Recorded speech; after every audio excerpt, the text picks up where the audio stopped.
সাম্প্রতিক ঘটনাগুলোর পরিপ্রেক্ষিতে আমাদের জাতীয় স্থায়ী কমিটির সভায় সিদ্ধান্ত হয়েছিল যে আমরা অতি দ্রুত প্রধান উপদেষ্টার সঙ্গে দেখা করে তাকে আমাদের উদ্বেগের যে বিষয়গুলো আছে সেই বিষয়গুলো তার সামনে আমরা তুলে ধরব।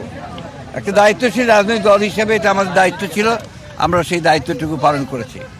আমরা আজকে যে বিষয়গুলো তার সামনে আলোচনা করেছি তা হচ্ছে যে এই যে ঘটনাগুলো ঘটেছে এর দায় সরকার এড়াতে পারেন না।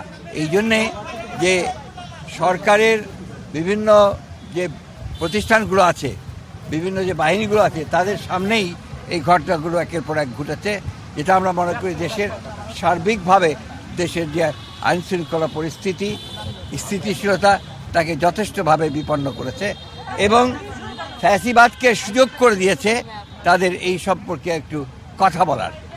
দ্বিতীয়ত হচ্ছে যে আমরা এই সরকারের সঙ্গে যেটা বারবার বলে এসেছি, এটা অন্তর্বর্তীকালীন সরকার, সুতরাং দ্রুত নির্বাচনের জন্য আমরা তাদেরকে আবারও তাগাদা দিয়েছি এবং ন্যূনতম যে সংস্কার সেই সংস্কারগুলো সম্পূর্ণ করে যে কাজ তারা করেছেন, ইতিমধ্যে কমিশন, রিফর্ম কমিশন করেছেন একটা, তাদের সঙ্গে আলোচনার ভিত্তিতে আপনার একমত হওয়ার প্রেক্ষিতে, আপনার কনসেনসাস হওয়ার প্রেক্ষিতে আপনার দ্রুত নির্বাচন দেওয়ার বিষয়টা আমরা তাদের সঙ্গে কথা বলেছি।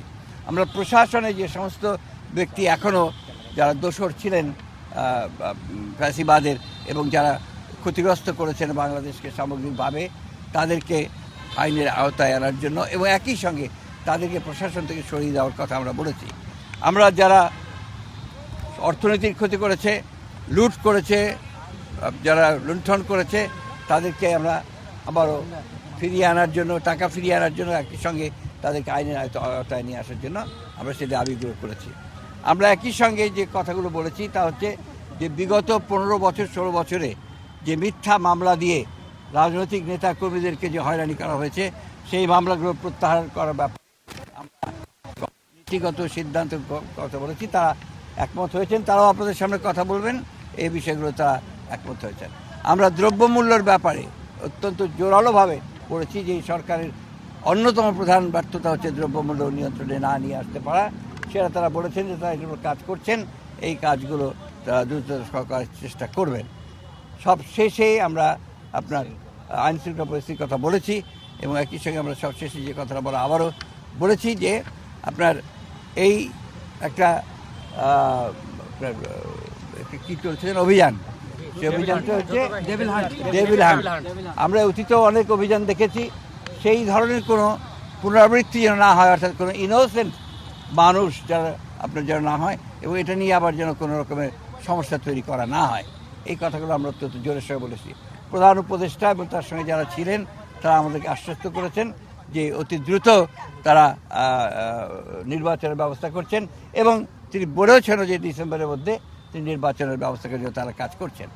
আমরা আশা করব যে জনগণের আশা যেটা আছে, প্রত্যাশা আছে যে অতি দ্রুত এবং একটা রোড ম্যাপ ঘোষণা করবেন তিনি, সেটার মধ্যে দিয়ে আমরা ডিসেম্বরের মধ্যেই নির্বাচন সম্পন্ন হবে বলে আমরা প্রত্যাশা করছি, জনগণও প্রত্যাশা করছে। এবং সেই সঙ্গেই আমরা যেটা বিশ্বাস করি যে গণতান্ত্রিক সরকারের যে আপনার ট্রানজিশন হবে গণতান্ত্রিক ব্যবস্থায়, সেটা অনেক সহজ হয়ে যাবে যদি আপনার একটা নির্বাচন অনুষ্ঠিত হয়।